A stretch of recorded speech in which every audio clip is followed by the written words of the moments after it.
നമസ്കാരം. 2026 ഇടവമാസം ഓരോ നക്ഷത്രക്കാർക്കും കൂറുകൾക്കും എങ്ങനെയുണ്ടാകും എന്ന് നോക്കാം. മേടക്കൂർ. അശ്വതി, ഭരണി, കാർത്തിക്, കാൽഭാഗം എന്നീ നക്ഷത്രങ്ങൾ ചേരുന്ന മേടക്കൂറുകാർ ഈ മാസം മനസ്സിന്റെ നിയന്ത്രണം വിടാതെ ശ്രദ്ധിക്കണം. സൂര്യൻ 2ാം ഭാവത്തിൽ നിൽക്കുന്നതിനാൽ അനാവശ്യ കോപം വലിയ പ്രശ്നങ്ങൾക്ക് കാരണമായേക്കാം. സാമ്പത്തിക ഇടപാടുകളിൽ വഞ്ചിക്കപ്പെടാൻ സാധ്യതയുള്ളതിനാൽ അതീവ ജാഗ്രത പാലിക്കുക. ഇടവക്കൂർ. കാർത്തിക മുക്കാൽ ഭാഗം, രോഹിണി, മകയിരം പകുതി നക്ഷത്രങ്ങൾ ചേരുന്ന ഇടവക്കൂറുകാർക്ക് ഇത് സ്വന്തം രാശിയിൽ സൂര്യൻ സഞ്ചരിക്കുന്ന കാലമാണ്. മുൻകോപം നിയന്ത്രിച്ചില്ലെങ്കിൽ ചെറിയ മാനസിക വിഷമങ്ങൾ നിങ്ങളെ വേട്ടയാടും. ചെലവുകൾ വർദ്ധിക്കാൻ സാധ്യതയുള്ളതിനാൽ സാമ്പത്തിക കാര്യങ്ങളിൽ കൃത്യമായ പ്ലാനിംഗ് ആവശ്യമാണ്. മിഥുനക്കൂർ. മകയിരം പകുതി, തിരുവാതിര, പുണർതം മുക്കാൽ ഭാഗം നക്ഷത്രങ്ങൾ ചേരുന്ന മിഥുനക്കൂറുകാർക്ക് അല്പം കഷ്ടപ്പാടുകൾ നേരിടേണ്ടി വരുന്ന സമയമാണ്.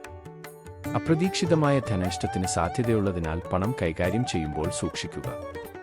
ബന്ധുക്കളുമായുള്ള തർക്കങ്ങൾ ഒഴിവാക്കാൻ ക്ഷമ പാലിക്കുന്നത് നന്നായിരിക്കും. കർക്കടകക്കൂർ.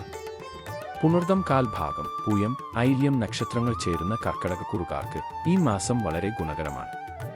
തൊഴിലന്വേഷകർക്ക് പുതിയ ജോലി ലഭിക്കാനും സ്ഥാനക്കയറ്റത്തിനും വലിയ സാധ്യതയുണ്ട്.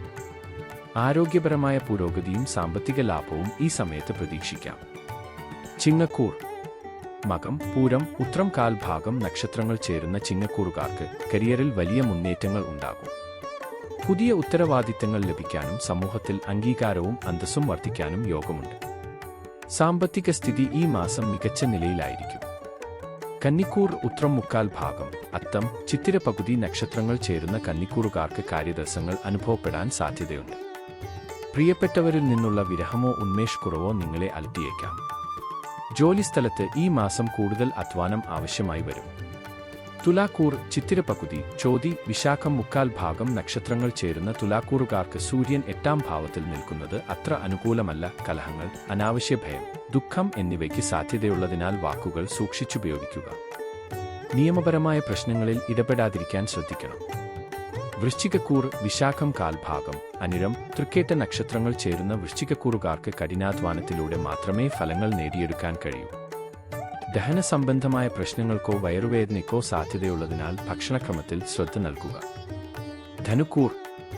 മൂലം, പൂരാടം, ഉത്രാടം കാൽ ഭാഗം നക്ഷത്രങ്ങൾ ചേരുന്ന ധനുക്കൂറുകാർക്ക് ഈ മാസം വളരെ ശുഭകരമാണ്. മനസ്സിലെ ദുഃഖങ്ങൾ മാറി സന്തോഷം കൈവരും. കൂടാതെ രോഗങ്ങളിൽ നിന്ന് മുക്തിയും ലഭിക്കും. ശത്രുക്കളെ പരാജയപ്പെടുത്താൻ അനുകൂലമായ സമയമാണിത്. മകരക്കൂർ. ഉത്രാടം മുക്കാൽ ഭാഗം, തിരുവോണം, അവിട്ടം പകുതി നക്ഷത്രങ്ങൾ ചേരുന്ന മകരക്കൂറുകാർക്ക് കാര്യങ്ങൾ വിചാരിച്ച പോലെ നടക്കാൻ കാലതാമസം നേരിടും. മനസ്സ് അസ്വസ്ഥമാകാൻ സാധ്യതയുള്ളതിനാൽ ആരോഗ്യ കാര്യങ്ങളിൽ മുൻകരുതൽ എടുക്കുക.